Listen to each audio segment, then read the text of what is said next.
What's up YouTube, I hope you're all doing well. Now, friends of the channel will remember this guy.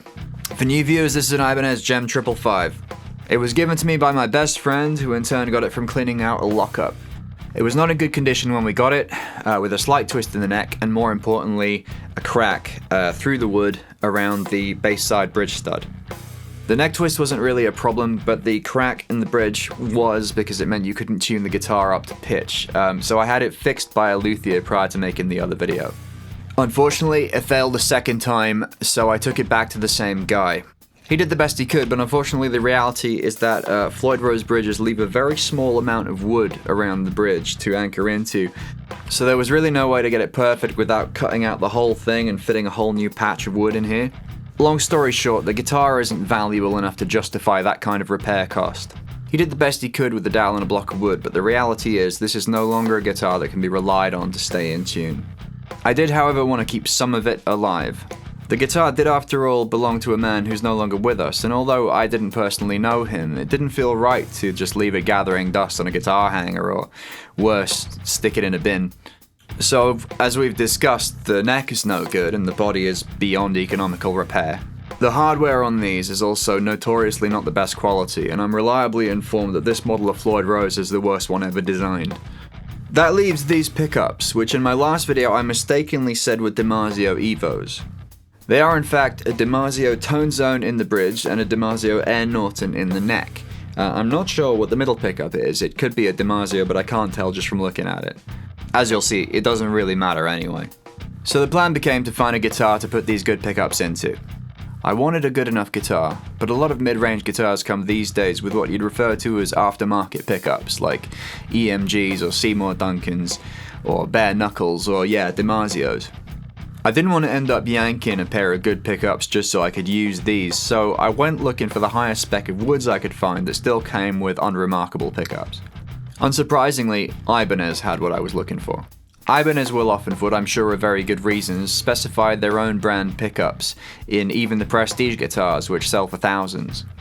I mean, Ibanez pickups are not terrible, they're just not special, and part of me thinks that Ibanez fully expect them to get replaced anyway.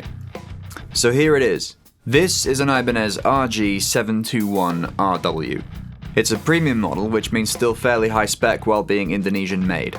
That's a great compromise to me because it means you get quite a lot of guitar for not a lot of money, especially when you buy used. It's a basswood body with a 5-piece maple and walnut neck. It's got a rosewood cap on both the body and the headstock.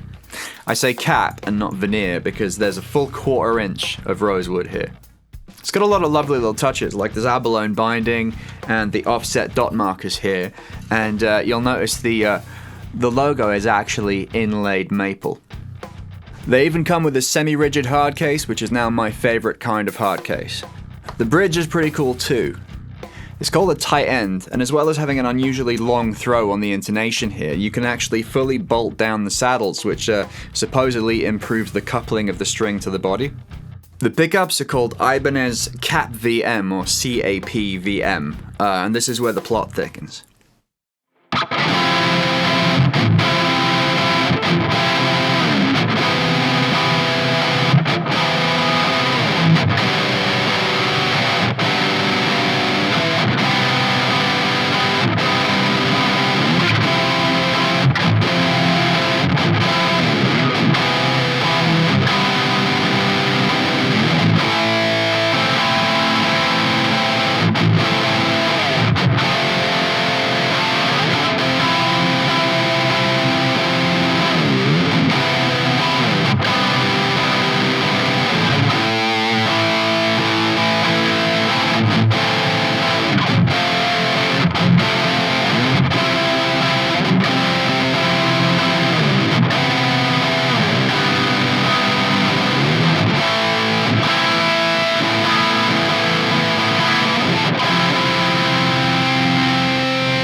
They're brilliant. I mean, this is actually quite annoying. I thought I'd found the perfect transplant guitar. I'd even bought pickup covers in the correct Cosmo Black finish. I wasn't going to leave the blue coils visible on the DiMarzios, as fun as that might be. Okay, so the Cat VMs aren't the best set of pickups I've ever heard. But then there isn't a set of pickups I've heard that I'd describe as the best. There are only pickups that work more or less well for the guitar you're playing and how you want to play it.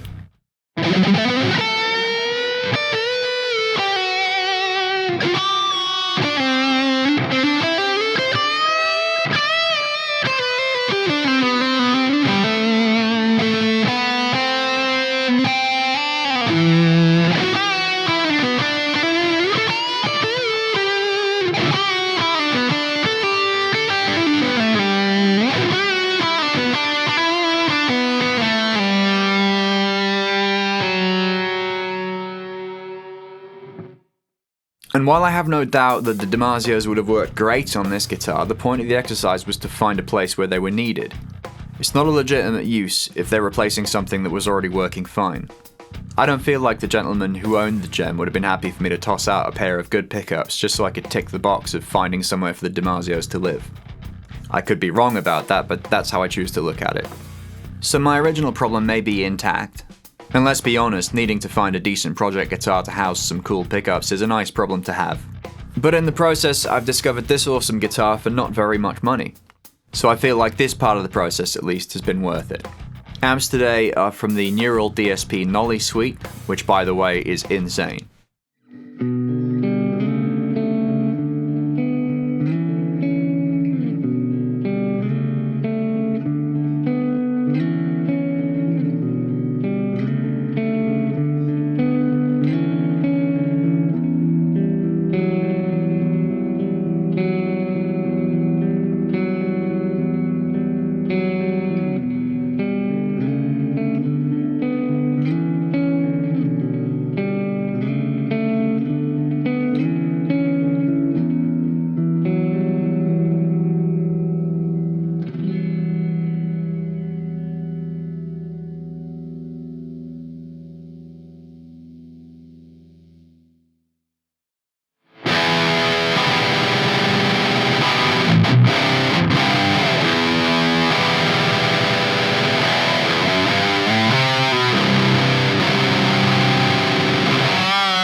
Is there a moral to this story?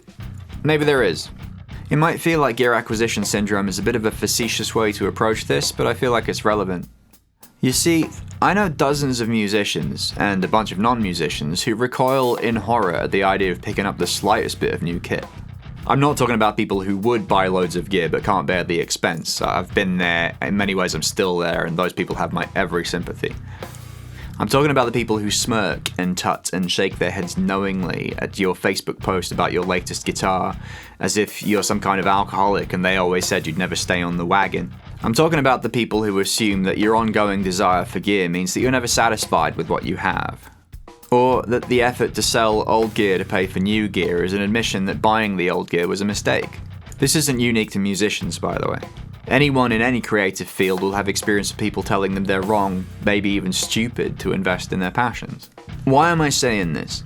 I've wanted to be a musician since I was 8 years old. Since the first time I saw the wall of heavy metal picture discs in my cousin's bedroom. Iron Maiden, Judas Priest, Black Sabbath, Van Halen, and so on. And in front of it on a stand, his electric guitar, a red Gibson SG like Angus Young's. It was the coolest thing I'd ever seen, and probably will ever see. I'd never even held an electric guitar before then, but something inside me just switched on, like, this is what I'm supposed to do. In the 3 decades since then, it's often struck me that if at that age I'd decided I wanted to be a neurosurgeon or design space shuttles, which if you think about it, are far more difficult, far less achievable career goals than professional musician, I'd have had nothing but the full-throated encouragement and support of the authority figures in my life, who would have moved heaven and earth to get me there. But I told people that I wanted to make music, and their response was, yeah, okay, but what do you want to do for a living? If I sound bitter about it, it's because, to be honest, I am. There are, and were at the time, dozens, perhaps hundreds of legitimate and viable paths into making music for a living. But instead of helping me find them, almost everyone in a position to do so spent my formative years telling me that music was something that serious people did in their spare time. Not just me, but all my friends, all the people I went to school with who at any point said they wished they could make a living from music. I'm sure that most of those authority figures meant well, and what they really wanted to do was protect us from poverty and precarity. But what they really did was convince us that it was just a bad idea to dedicate ourselves to music. The irony is that I spent my 20s basically starving anyway. Just about holding down a series of soul-destroying minimum wage jobs that took up so much of my time and energy that I wouldn't have been able to build a music career, even if I did believe it was worth trying to. I've achieved a few things. I've produced a dozen albums, I've placed a track on a million-selling PlayStation game, I've written music on commission for stock and radio and theatre, but I've never been in a position where music is why I get up in the morning. There's always been some other professional concern looming large and eating up all of my daylight. And even now, when I have what you might describe as a good career and I make enough money to pay for stuff like this, it's not and never has been where my heart is at. You know, follow your passion might sound like a cliche or a platitude, and I'm definitely not saying you should quit school so you could spend all your time rehearsing with your ska band. What I am saying is that music can be a real career and a good living. And if you're young and music is what excites you, you owe it to yourself to take seriously the possibility that it could become your profession. Some of you might conclude that it's not for you and you're perfectly happy to drive a truck or sell insurance and just play your guitar in the evenings, and that's absolutely fine. But if it turns out that music is really what you want to do all day, every day, whatever you do, don't listen to people who tell you that it's any less realistic than becoming a food scientist or a plumber or a high school teacher. Don't make the same mistake that I did. The world needs music makers as much as it needs cooks and lawyers and landscape gardeners. And they can't all be talent show winners or the sons and daughters of people who got famous doing the same thing 30 years ago. And you know what? If you don't succeed, at least you'll have tried. People fail out of med school and law school every day, and no one thinks they were wrong to have tried. And you can try again. You can try as many times as you want. It's what I'm doing now. I'm not jacking in the day job and risking it all. I have a mortgage and a family that I'm responsible for. But you know, this is what the people who told me not to risk it when I was young never understood. This isn't some crazy roll of the dice. Yeah, it's difficult, but it's no less difficult than being a nail technician or an interior designer, or any other job where you're self-employed and you have to build your own business up over time. And sure, there might be bad months where you struggle to make rent, but again, I had full-time jobs working for big businesses where I struggled to make rent on top of hating the job. People had told 10-year-old me and 14-year-old me and 18-year-old me that was an okay risk to take, but to be in the exact same position while making music all day was not. It's weird to acknowledge it now, but that's done such a big number on me that it's taken until I was 40 to be able to say it with any real confidence. Fuck those people, and fuck their bullshit advice. Anyway, I've got off track a little bit, so rant over. I don't know if any of you guys will recognize yourselves in any of that, but I wanted to get it off my chest, so either way, thanks for listening. I'll see you next time.